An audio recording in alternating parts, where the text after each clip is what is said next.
네, 안녕하세요. 은행 담당 최정욱입니다. 2024년 은행산업 전망에 대해서 다음부터 설명드리도록 하겠습니다. 일단 2023년 상황을 좀 리뷰를 해보고요. 그 다음 2024년 전망을 짧게 하고 토픽 순서대로 말씀드리도록 하겠습니다.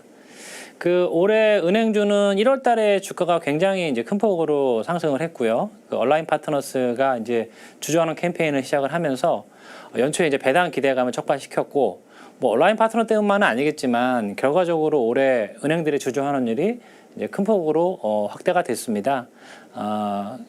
지금 KB랑 하나금융의 자사주 소각은 이제 기존 보유분에 대한 소각이고, 실질적으로는 대부분의 은행들이 이제 올해부터 오른쪽 보시면 자사주 매입 소각을 본격화하고 있는 걸로 보시면 되고요. 다만 이제 1월 달에는 주가가 급등했지만 2월, 3월부터 주가가 이제 큰 폭 하락했고, 이게 이제 규제 리스크가 높은 은행 산업의 특성상 주주 환원 확대가 멀티플 상향 요인으로 작용했지만 또 규제 리스크가 또 곧바로 부각이 되면서 주가가 좀 약한 흐름을 보여왔습니다. 이제 은행 이익 증가에 대한 비판 여론이 상당히 커지면서 상생금융이 강조되는 분위기로 올해 상반기 2월, 3월 달 전환이 됐고요. 또 오늘 이제 횡재세 법안 발의한다는 얘기가 나왔는데 지금도 이제 그런 얘기들이 계속 이어지고 있는 것 같습니다. 그래서 이제 금융사들은 가계대출 금리나 소상공인 연체 원금 상한, 그다음에 고금리 제2금융권 대안대출 지원 이런 이제 상생금융 패키지를 시행을 했었고요. 그리고 이제 은행 과점 체제를 허물기 위해서 은행권 경영 영업 관행제도 개선 TF가 이제 발족이 되면서 외국인이 올해 상반기에 은행주를 상당히 많이 매도를 했습니다. 그래서 은행주는 1월 달에 외국인이 이제 큰 폭으로 샀을 때만 배당 기대감으로 주가가 올랐었고, 2월, 3월, 4월, 5월 외국인이 계속 매도세를 보이면서 주가가 조금 약할 것이라는 우려가 이제 커졌고, 미국 기준금리가 연초에 4.4%에서 5.5%로 상향이 됐고, 10년물 국채금리는 한때 5%를 이제 상회하기도 했죠. 그래서 피봇 기대가 약화됨에 따라서 코스피는 이제 하반기부터 조정 흐름을 보였고요. 반면에 이제 금리 상승 수혜주의자 방어주로 인식되는 은행주는 하반기에 초과 상승세로 전환하는 모습이었습니다.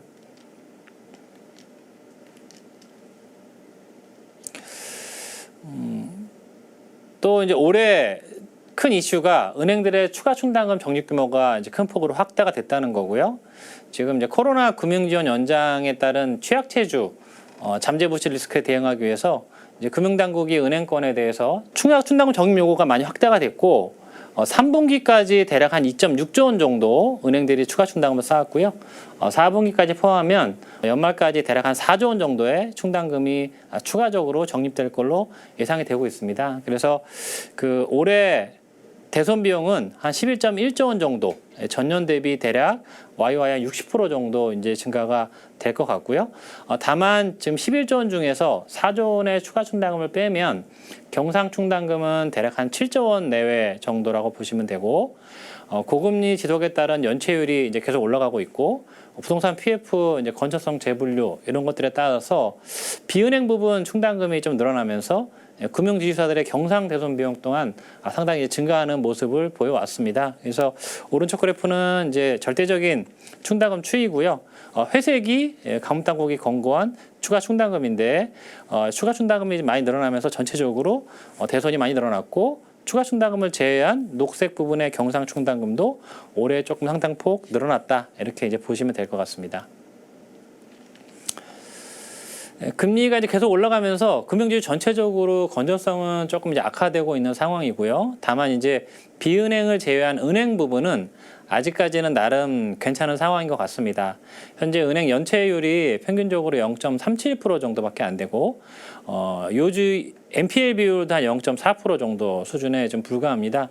물론 이제 요거는 상각이나 매각을 많이 해서 관리 후의 수준이기 때문에 저희가 이제 관리 전 수준으로 실질 연체나 NPL을 보면 올해 들어서 좀 이제 늘어나고는 있지만 최근에는 늘어나는 폭이 조금 이제 주춤하고 있는 것 같습니다. 그래서 비은행들은 전체적으로 조금 건전성이 안 좋은 상황인데, 은행 부분은 아직은 뭐 괜찮은 상황이다, 이렇게 이해하시면 될 것 같고요.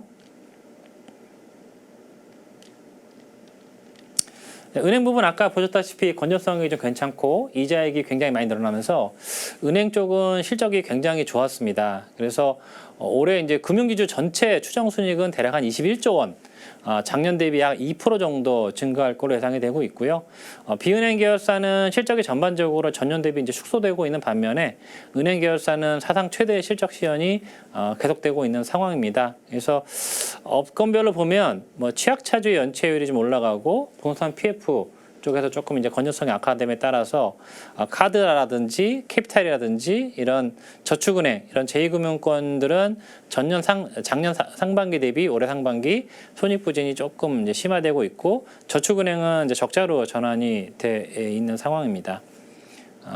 그렇지만 은행 쪽이 좋기 때문에 금융지주사 전체 순이익은 올해도 상당히 전년 대비 증가세가 계속 이어지고 있다라고 보시면 될 것 같습니다. 이제 이렇게 리뷰를 해드렸고요. 내년 전망에 대해서 말씀을 드리겠습니다. 지금 그 가계부채가 굉장히 빠르게 늘고 있다고 해서 가계대출 억제 분위기고요. 이제 은행 쪽에서 이제 뭐 가계대출 억제를 많이 하는데 사실은 그 가계부채가 많이 늘어난 거는 유동화 상품 판매 때문이고. 그거는 이제 유동화되면은 은행 대출창에서 빠지기 때문에 은행 가계대출은 사실은 YTD 기준으로 보면 아직까지 역성장하고 있는 상황입니다. 그래서 은행 쪽은 가계대출이 거의 안 늘고 있는 상황이고요. 올해 한 4.5% 정도 성장률이 나올 것 같은데 첫 번째 그래프는 1분기부터 3분기까지 누적 기준으로 은행 가계랑 기업대출 증가율입니다. 보시면 가계는 뭐 일부 기업은행이나 DGB금융을 제외하고는 전부 다 역성장이고 기업대출이 이제 큰 폭으로 성장하면서 전체 총대출이 이제 크게 늘고 있고요. 향후에도 가계대출 억제 정책으로 가계 쪽이 크게 늘어나지 않는다고 하더라도 내년에도 이제 기업대출 수요는 계속 높기 때문에 한 4~5% 정도의 성장률은 나오지 않을까라고 생각을 하고 있습니다. 현재 이제 금리가 계속 높은 수준을 유지하고 있기 때문에 기업들은 이제 회사채 발행보다는 은행 쪽의 대출 수요가 계속 커질 수밖에 없는 상황입니다. 그래서 내년에도 기업대출만으로도 한 4% 이상의 대출 성장률은 충분히 가능할 것 같다라고 보시면 될 것 같고요. 마진은 지금 올해 1분기부터 마진이 쭉 이제 하락하는 추세였고 내년에도 하락은 하겠지만 하락되는 폭은 상당히 적을 것 같습니다. 분기당 뭐 1bp 내지 2bp 정도가 돼서 연간 기준으로는 전년 대비 한 2~3bp 정도 하락을 하게 될 것 같고요. 지금 이제 올해 말에 대환대출 플랫폼이 신용대출에서 주택대출 상품으로 이제 확대가 되면 대환 수요가 굉장히 크게 일어나면서 경쟁이 크게 격화될 거다라는 이제 걱정들이 많으신데 영향은 뭐 생각보다는 이렇게 크지는 않을 것 같고요. 최근에 이제 금리가 좀 높은 수준이 계속되고 있고 수요를 억제하기 위한 대출금리 인상 뭐 이런 것들이 엔화 하락 압력을 좀 완화시킬 수 있다. 그래서 연간으로 하락폭은 이제 크지 않을 거다라고 생각을 하고 있습니다. 다만 이제 내년 하반기에 이제 피봇으로 전환하게 되면 아무래도 이제 기준금리가 인하 사이클로 접어들 수가 있고요. 이렇게 되면 이제 마진이 저희가 봤던 것보다는 조금 더 빠질 개연성은 있습니다만 전체적으로 마진 빠지는 폭은 그렇게 크지는 않을 것 같습니다. 그러면 이제 대출은 한 4~5% 늘고 마진이 크게 빠지지 않으면 이제 이자익은 당연히 전년 대비 늘 수밖에 없고요.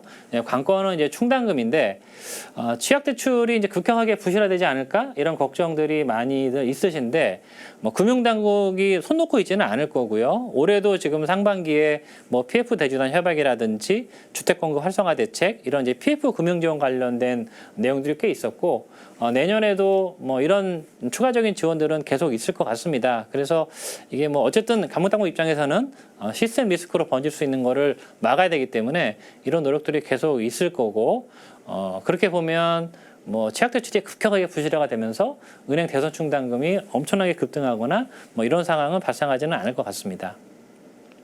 그리고 이제 올해도 아까 말씀드린 것처럼 워낙 추가 충당을 많이 쌓았기 때문에 기저효과 때문에 대손 비용은 내년에는 올해보다 약간 줄어들 가능성이 높고요.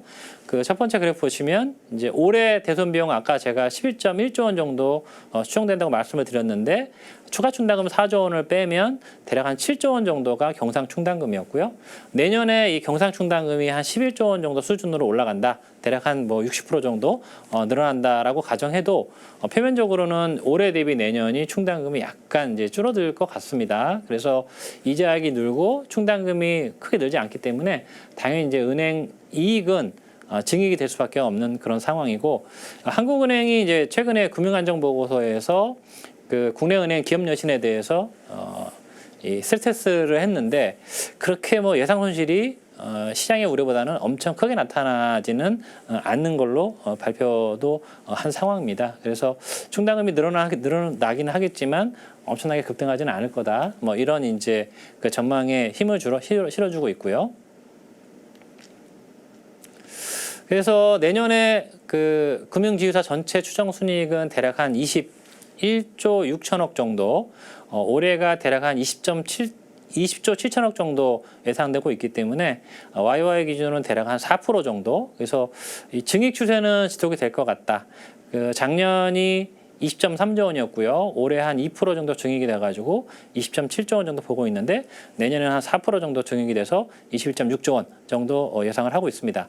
만약에 이제 하반기에 그 금리가 하락하게 될 경우에 마진이 아까 예상보다 조금 더 떨어질 수 있다고 말씀드렸죠. 그러면 이익이 예상보다 더 안 나오거나 줄어드는 거 아니냐 이렇게 걱정하실 수가 있는데, 금리가 떨어지면 마진은 조금 더 떨어질 수는 있지만 이런 이제 유가증권 관련 이익이라든지 외환 관련 이익, 이런 이제 비이자 이익이 좀 늘어날 거기 때문에 이자액 줄어드는 부분을 일정 부분 좀 상쇄할 수 있을 것 같습니다. 그래서 이익은 내년에도 견고하게 증액 추세가 계속이 될 것 같습니다.